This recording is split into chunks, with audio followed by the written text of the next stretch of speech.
Okay. Start చేద్దామా? Yeah. Let's close our eyes. కళ్ళు మూసుకుందాం. 3 సార్లు ఓంకారం ఓం. ఓం.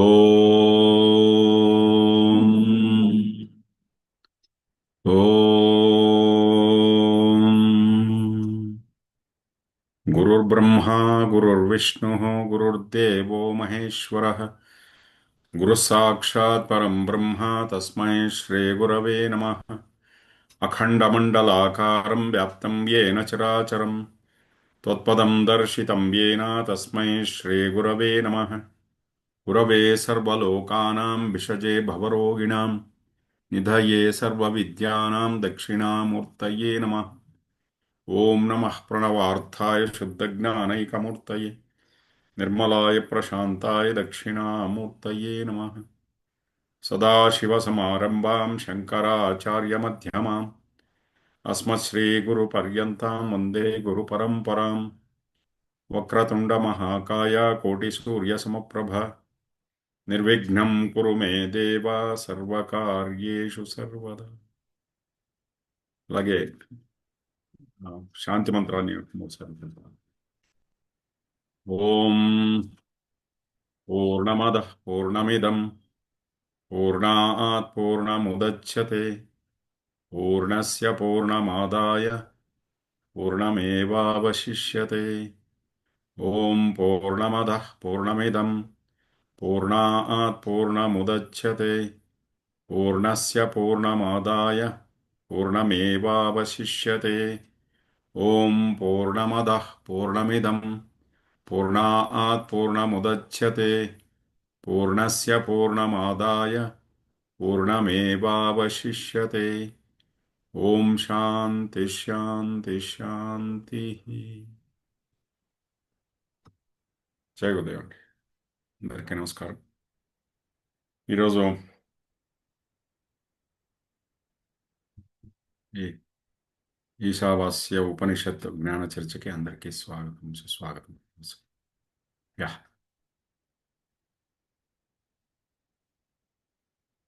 ఈరోజు డైరెక్ట్గా శ్లోకాల్లోకి వెళ్ళిపోదాం. నమః శివాయ. ఒక నిమిషం.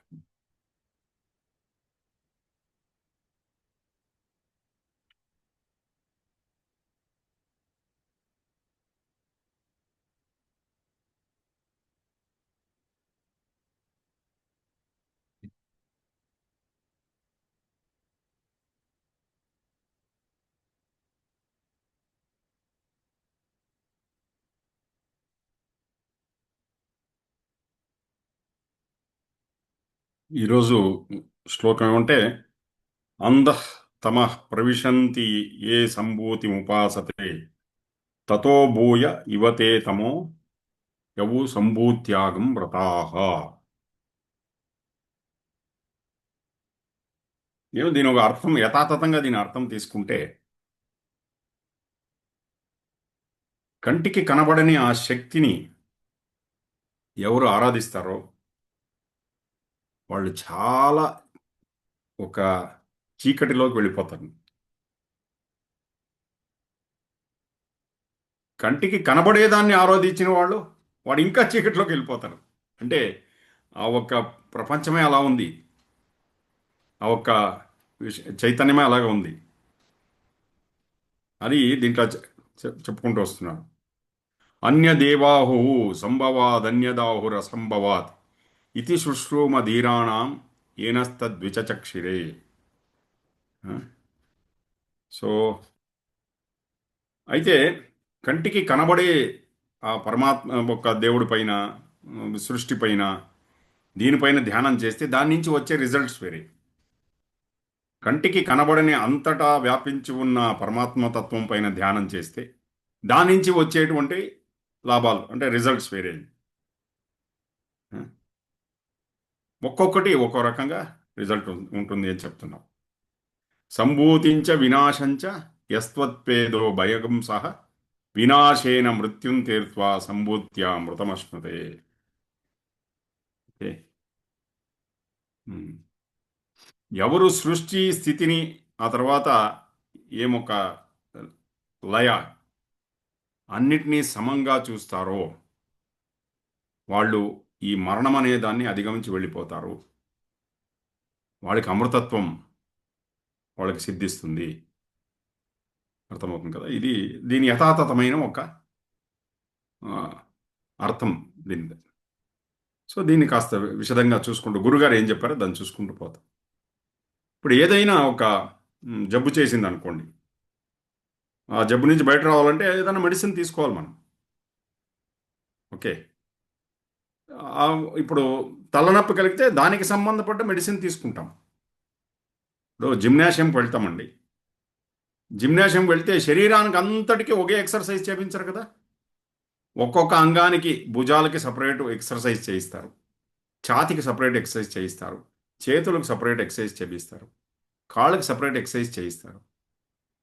ఓకే. ఒకే శరీరమే. అయితే ఈ ఒక్కొక్క అంగానికి వేరే వేరే వేరే వేరే రకంగా దానికి వ్యాయామం అంటే ఎక్సర్సైజ్ చేయిస్తారు. అలాగే ఈ శరీరంలో ఒక్కొక్క అంగానికి జబ్బు కలిగినప్పుడు దానికి ఒకే శరీరమే. అయితే ఆ అంగానికి తీసుకునే మెడిసిన్ వేరే.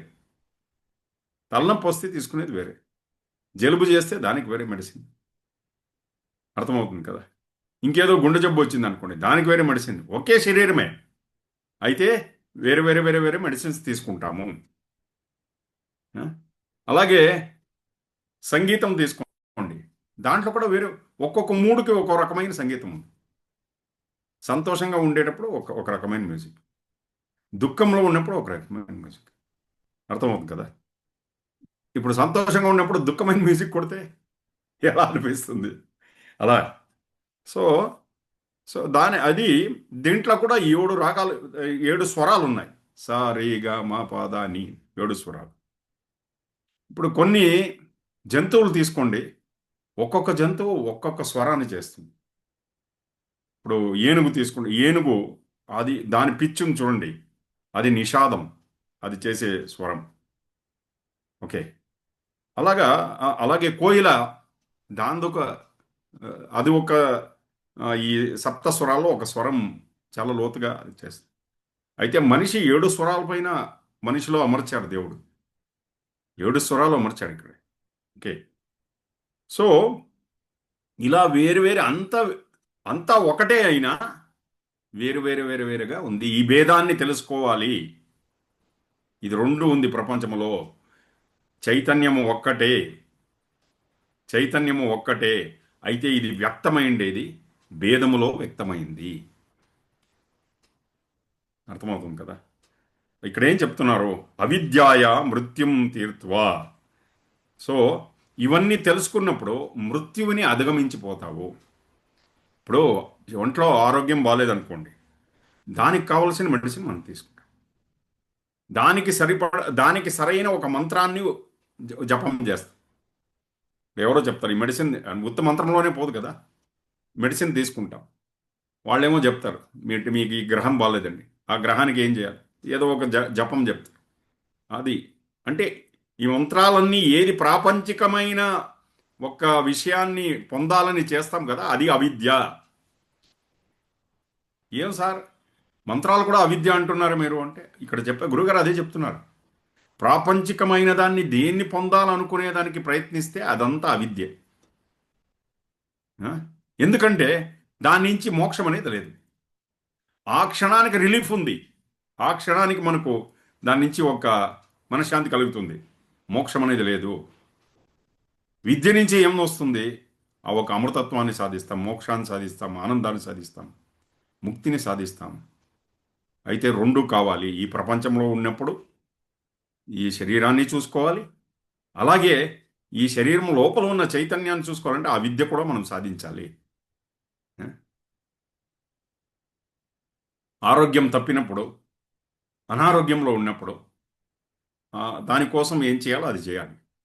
అంతా బాగున్నప్పుడు ముక్తి కోసం ప్రయత్నించాలి, మోక్షం కోసం ప్రయత్నించాలి, ఉన్నతమైన జ్ఞానం కోసం ప్రయత్నించాలి. అది చెప్తున్నారు అక్కడ గురువుగారు. ఈ అమృతత్వాన్ని ఎలా పొందగలము? ఈ మోక్షాన్ని ఎలా పొందగమంటే విద్య ద్వారా. విద్య అంటే ఏమి? ఆత్మజ్ఞానమే విద్య. అన్నమాచార్యులు ఒక దీంట్లో చెప్తారు, చదివి బతుకరో సర్వజనులు మీరు అని. ఈ వెనకాల ఎవరెవరు ఎది చదివారంటే అష్టాక్షరి అనే ఉపదేశం ఇచ్చేశారు గురువుగారు వాళ్ళందరికీ. వ్యాస భగవానుడు, పరాశరులు, శుకమహర్షి, వీళ్ళందరికీ ఆత్మజ్ఞానాన్ని అదే నిజమైన విద్య అని చెప్తారు ఆయన. ఆ ఒక్క ఆ, అనమాచార కీర్తనలో అది చెప్తారు ఆయన. ఓకే. సో రెండిటిది, రెండు కావాలి జీవితంలో.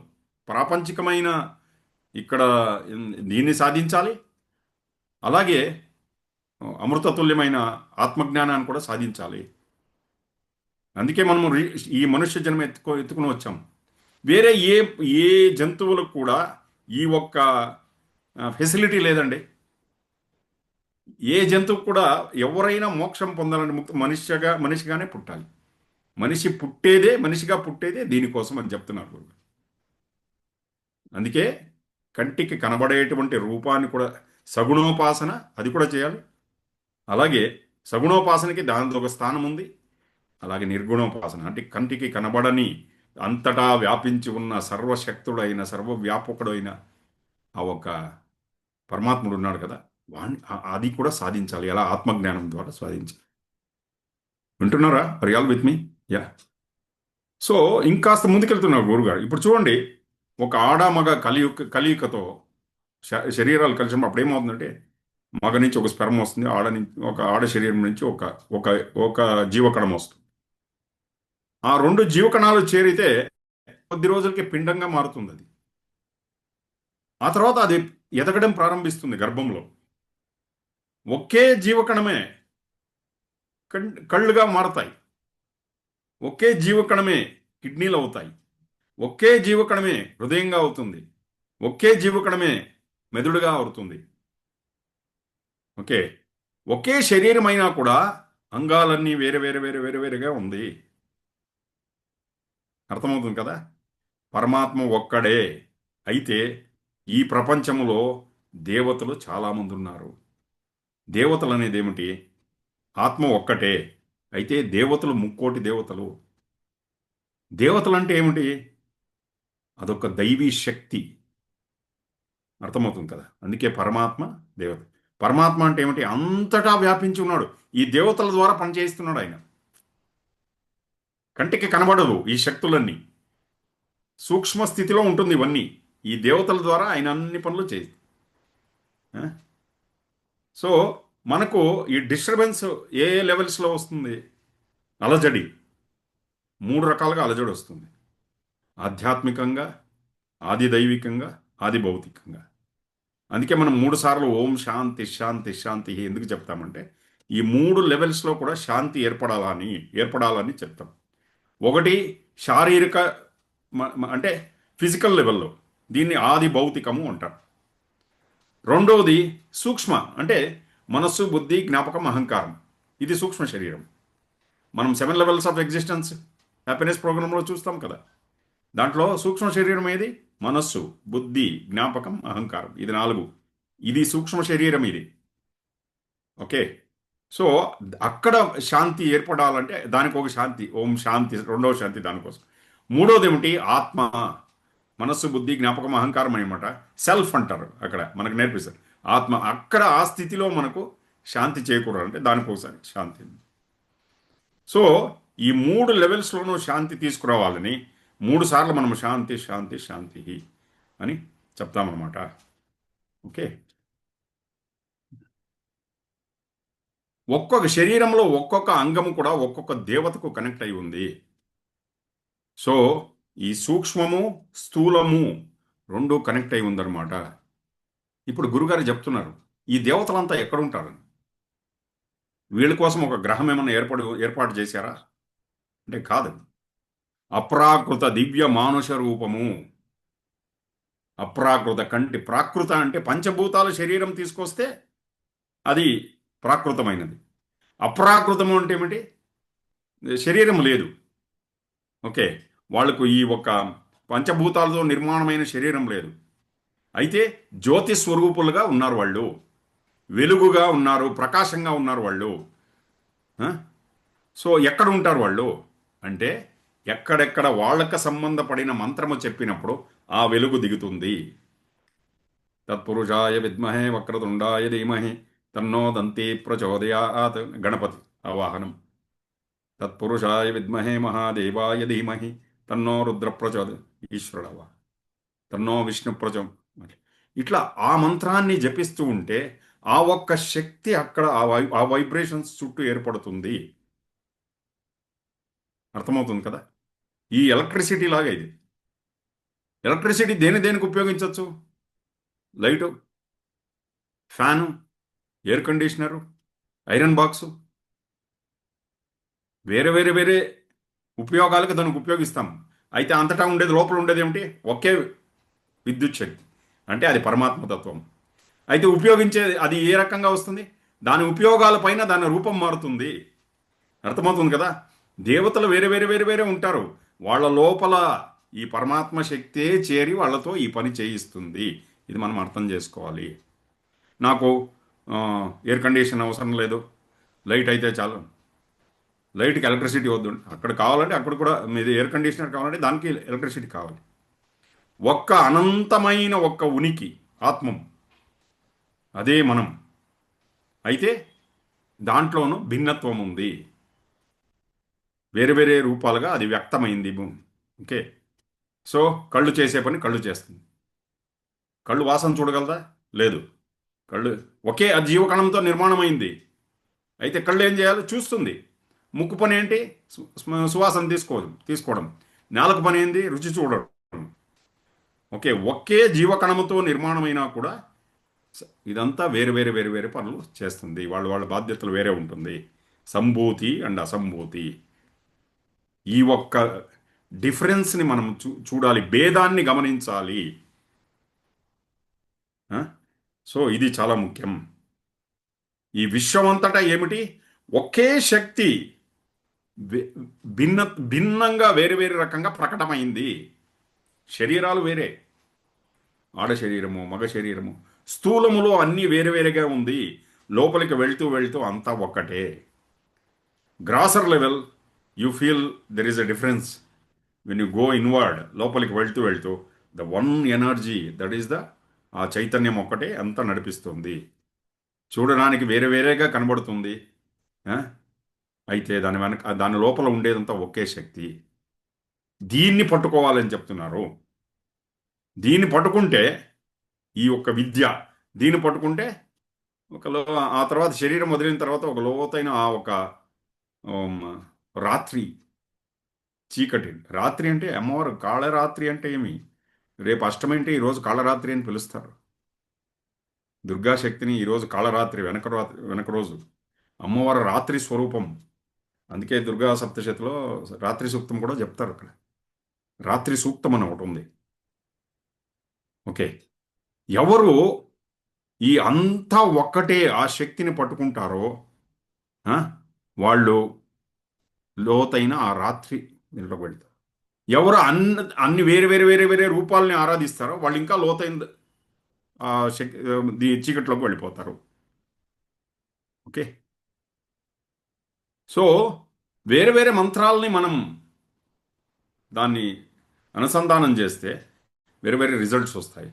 ఒక్కొక్క మంత్రం, కొంతమంది ఇది మీకు ఇది బాగలేదు ఈ మంత్రాన్ని మంత్రం ఎందుకు మనము ఉపదేశం తీసుకుని దాన్ని జపం చేయాలంటే దాని వెనకాల ఒక శక్తి పనిచేస్తుంది, ఒక దేవతా శక్తి.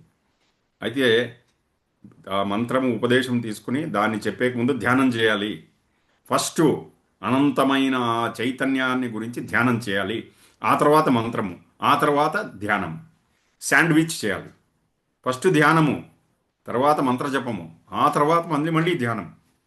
ఇది వేదములో ఉండేటువంటి విజ్ఞానము. దీని గురించి చెప్పుకొస్తున్నారు గురువు గారు. ఓకే. హిరణ్మయేన పాత్రేణ సత్యస్యాపి హితం ముఖం తత్వం పూషన్న పావృను సత్యధర్మాయ దృష్టయే. ఈ ఒక్క సత్యాన్ని ఒక బంగారు పాత్రలో ఇలా మూసేసింది అది. అందుకే వేడుకుంటుంటే దాన్ని బయట తీసి నాకు ఈ సత్యాన్ని దయపాలించు అని. ఉమ్. ఆ ఒక్క పొరని, ఆ ఒక్క పరదాని తొలగించి ఈ ఒక్క సత్యాన్ని నాకు తెలిసేటి చేయని ప్రార్థన చేసుకుంటున్నారు. ఉమ్. ఈ ఒక్క సత్యం కోసం ప్రయత్నించడం ఉంది చూడండి, అప్పుడే మన జీవితం వికసిస్తుంది.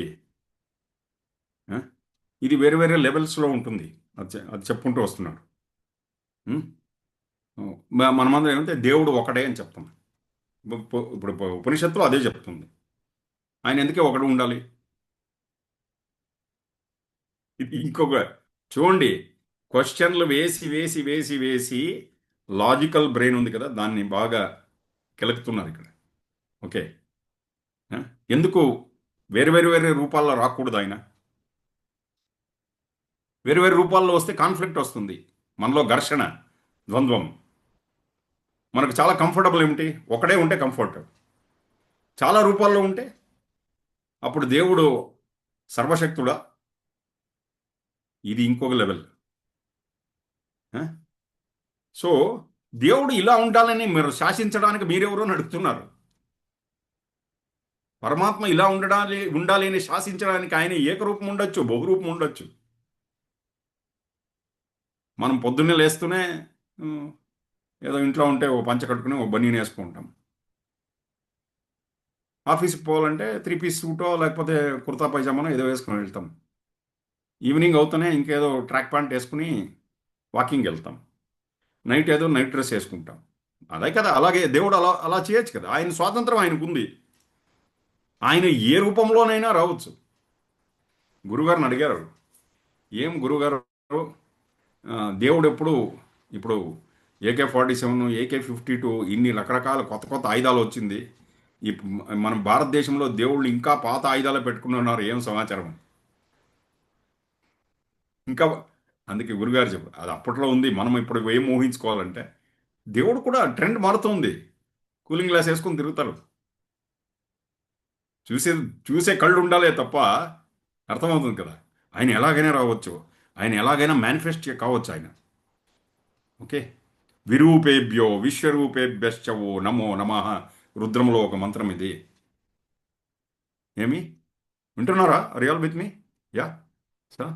విరూపేభ్యో అంటే రూపము లేనివాడు. అలాగే విశ్వరూపేభ్యశ్చవో అంటే అన్ని రూపాలు ఆయనదే. ఇంతమంది రూపాలు లేదేమండి, ఇన్ని రకరకాల శరీరాలు తీసుకున్నాడు.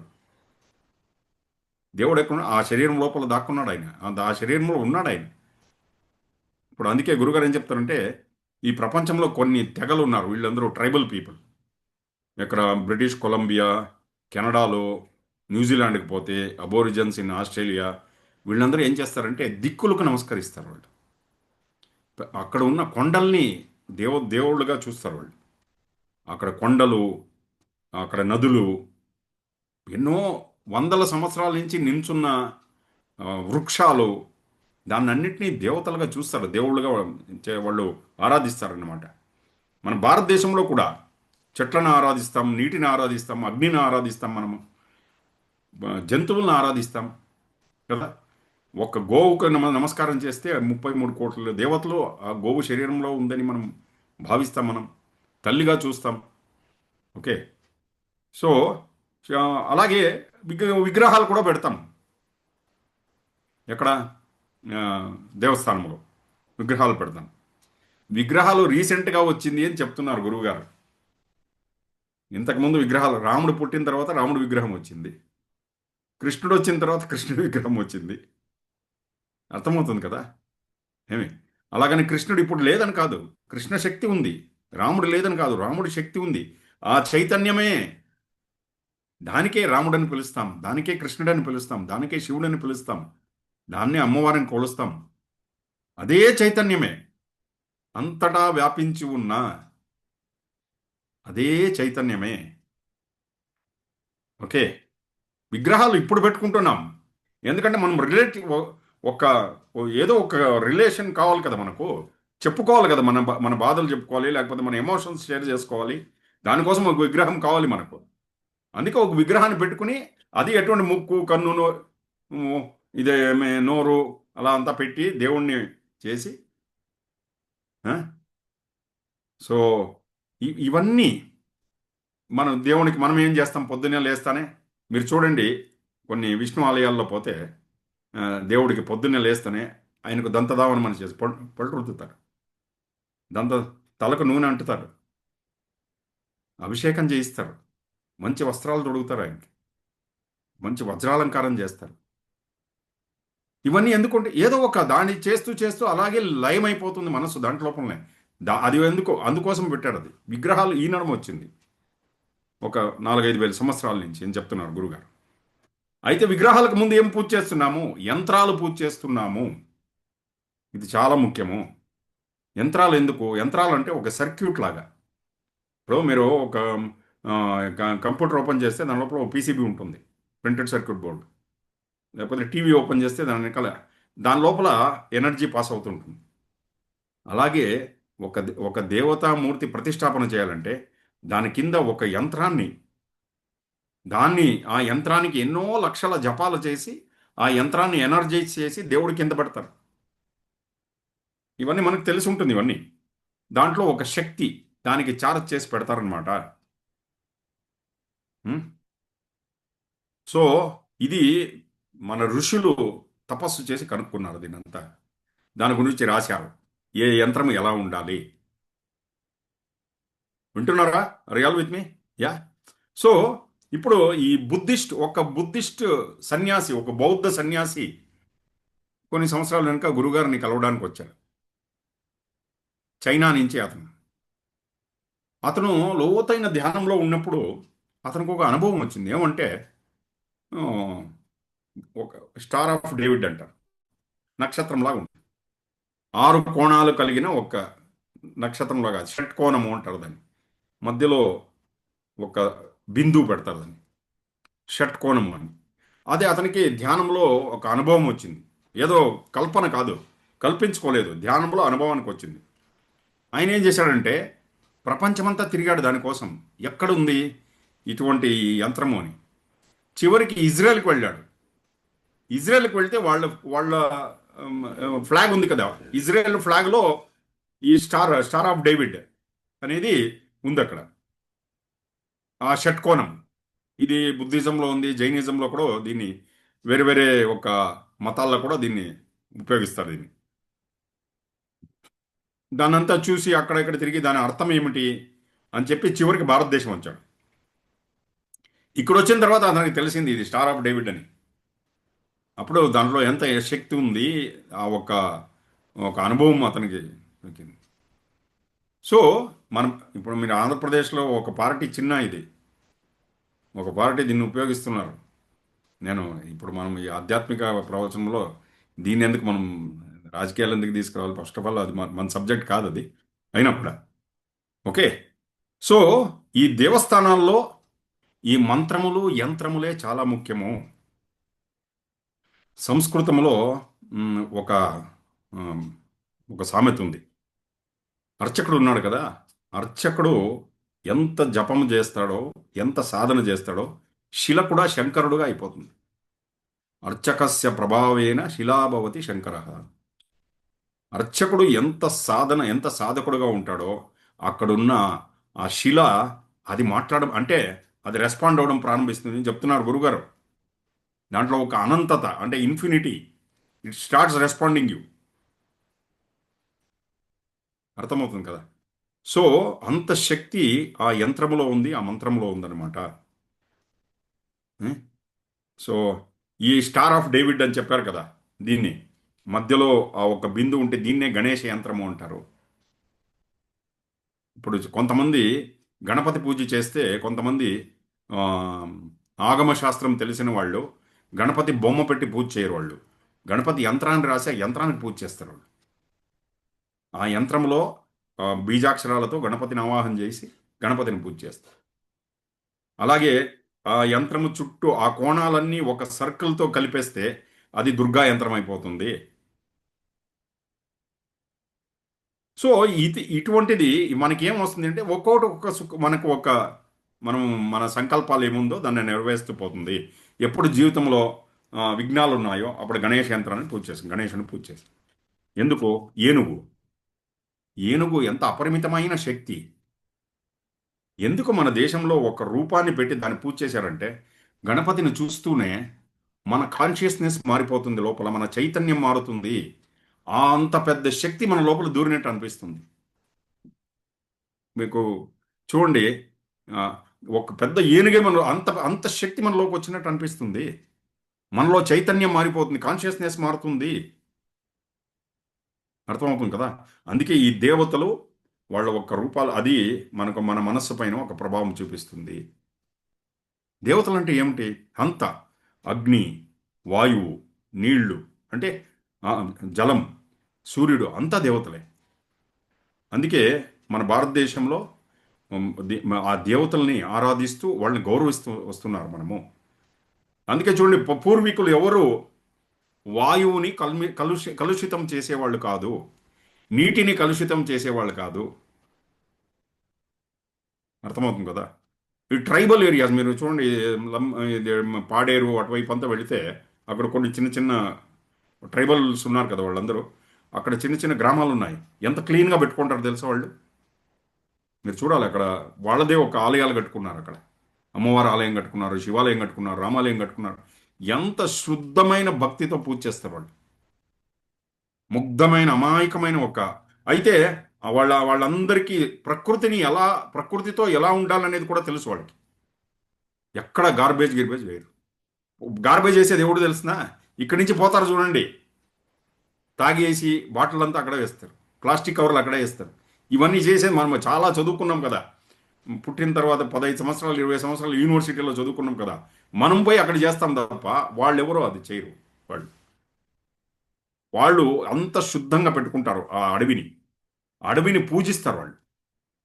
వనదుర్గా అని కూడా పూజిస్తారు వాళ్ళు. సో అందుకే ప్రకృతి, ఎవరు తనని గౌరవిస్తారో వాళ్ళని ప్రకృతి చూసుకుంటుంది. ఇది ఒక యజ్ఞము అని పిలుస్తారు. యజ్ఞం అంటే ఏమిటి? ఈ ప్రకృతిని మనము గౌరవించడము. ఆ ఒక్క పంచభూతాలు ఉంది చూడండి, దాన్ని గౌరవించడము యజ్ఞం అంటే. దేవ పూజ అంటే ఏమిటి? దేవ పూజ అంటే ఏమంటే ఆ వేరే వేరే వేరే వేరే వేరే రూపాలు తీసుకొచ్చిన ఆ పరమాత్ముణ్ణి, ఆయన్ని ఆరాధించడము. ఒక్కొక్క రూపాన్ని ఆరాధిస్తే ఒక్కొక్క బెనిఫిట్ వస్తుంది మనం. విష్ణువుని ఆరాధిస్తే ఒక బెనిఫిట్. అది ఇదంతా ఒకే పరమాత్మ శక్తి. నిన్న మాట్లాడుకున్నాం కదా. ఒక దాన్నేమి ఆ, ఒక త్రిభుజాకృతిలో దాంట్లో లైట్, ఒక వైట్ లైట్ పాస్ అయితే 7 వేరే వేరే రంగు ఇంద్రధనుస్సు లాగా ఒక వస్తుంది కదా.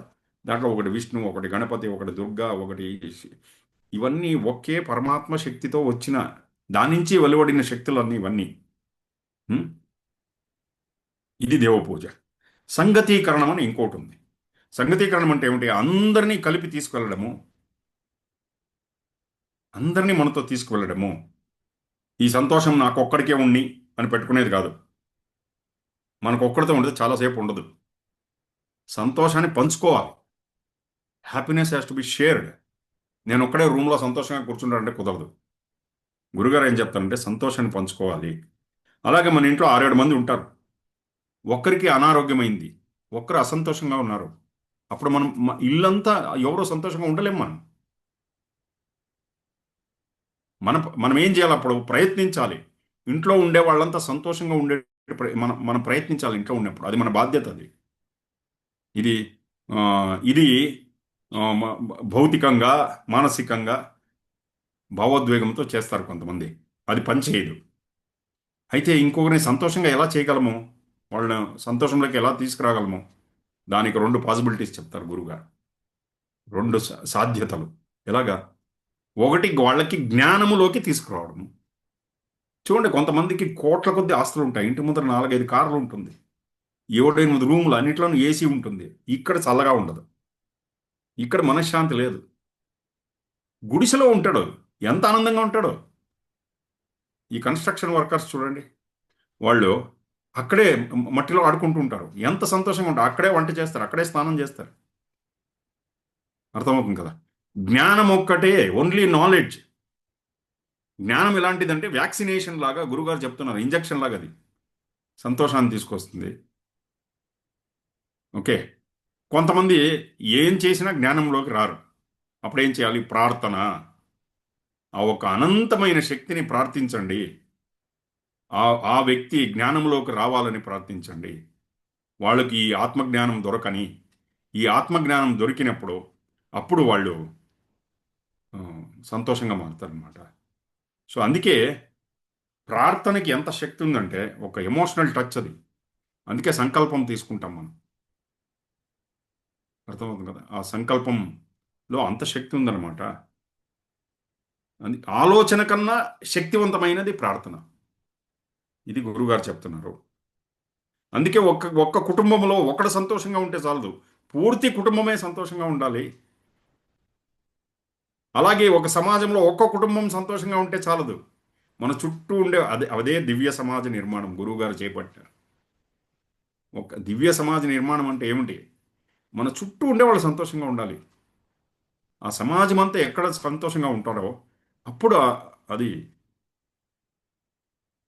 నాకు క్లీన్ మంచి కలుషితం లేని గాలి కావాలి అంటే అప్పుడు ఏం చేయాలి? దానికోసం బాధ్యత తీసుకోవాలి, పని చేయాలి. ఆ? సో గురుగారు అదే చెప్తున్నారు. ఎప్పుడు సంతోషాన్ని నువ్వు పంచుతావో అప్పుడు నీతో సంతోషం మిగులుతుంది, నీతో ఉంటుంది.